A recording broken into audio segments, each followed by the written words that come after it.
Salutations and good morrow everyone, and welcome back to another Smalland update video where today we're hopping in and we're going to be talking the two updates that came out for Smalland throughout November and a little bit more information on the game itself because we're going to be covering their FAQ Fridays. Now before we go any further, make sure you guys hit that like button, don't forget to subscribe for more awesome Smalland videos, and also please don't forget to leave me a comment down below. But let's hop in, let's talk FAQ Friday number 12 and number 13, but let's start with 12. So it says, hey small folk, as always, thank you for the questions you get in Discord. Here are some answers to a few that they picked out for this week's FAQ Friday. Now, if you guys did not know, Smalland does have its own Discord. I am there. You can find me there and say hi to me there, and I'll make sure I say hi back. But they also have a place where you can go and ask some questions. You'll get more insider pictures and information on the game of Smalland, including where you need to be if you ever want to join one of their beta tests. That's where you need to go. So that's where you got to go. Okay, so let's start. It says, will there be underwater content? Certainly not at launch, they says. It is expensive both in terms of cost and resources in the scope of an early access launch. In the lore of Smalland, the small folk have been living underground, and this is the first time they've encountered large bodies of water, and thus they can't swim. It's something that they may revisit in the future, though. So you'll see your character jumping over lily pads here. This is actually what your character looks like. It's a really good character design. But there is no swimming. In fact, if you jump in the water, you die right now. So just so you know, not a spoiler, just letting you know. They say there's no swimming. You can't go in the water. Okay, so next question is it possible to join a faction side, for example, to join the spider or wasps or ants and more? It says you can work with whatever faction you like and each have its own rewards and benefits based on its trait. Dev Diary 2 gives you a little bit more information as well. If you guys want to know about that one, just go back to some of my previous videos and you guys will be able to see that.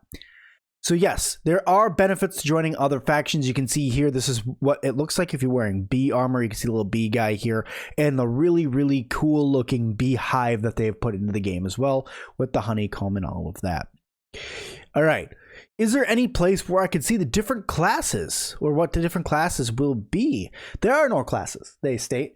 But you can adapt your playstyle through using different types of weapons and armor and other things that allow you to stylize and combine abilities from different species and creatures. So in other words, this game is really a play to your own, customize to your own, and play as you would want to, however you want to. This is completely customizable. You're not stuck in like a rogue class or a warrior class or archer class. It's more or less go with whatever you think that your play style would best suit for in this game, and that's your class. So pretty cool way to go through and check that one out there, so you can go through and get whatever play style you want, including riding around on insects, because they've talked about that in previous updates as well. Ooh.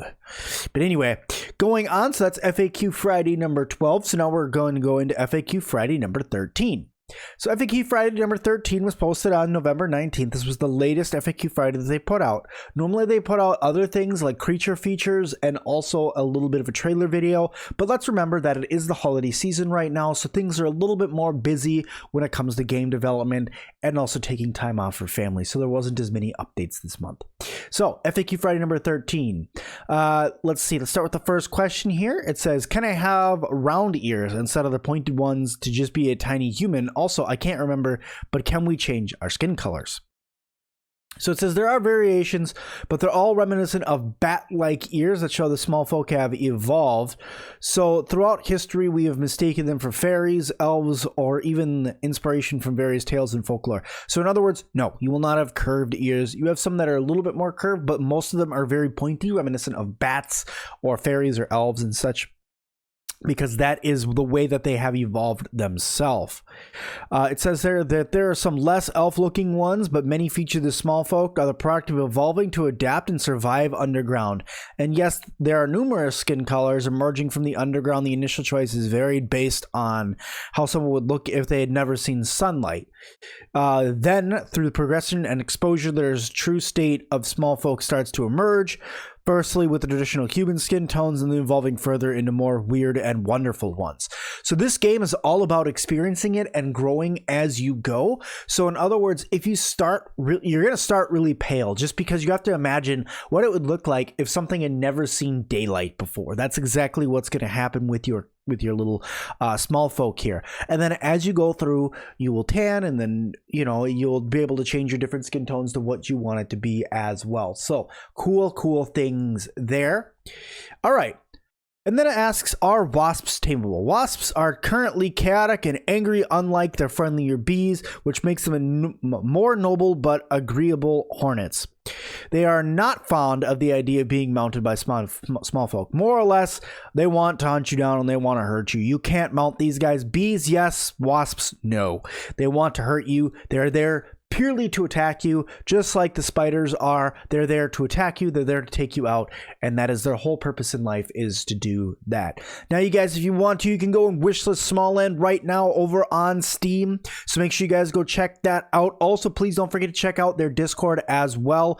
I feel like that you guys would all benefit from being able to go over there and check out some of the insider info that's over there. You get more of these cool screenshots, more of these GIFs, and all sorts of other cool things that are coming to the game as well, from breakdowns of all of their FAQ Fridays, their dev diaries, their creature features, and all sorts of other cool things that are going to be coming to Smalland as a whole in the future. So make sure you guys have liked this video, make sure you guys subscribe, and also guys, please don't forget to leave me a comment down below what you found to be the most interesting of the topics that was brought up today for the game of Smalland. But I hope you guys will join me in following them over on Discord, and as always, I'll see you guys in the next one.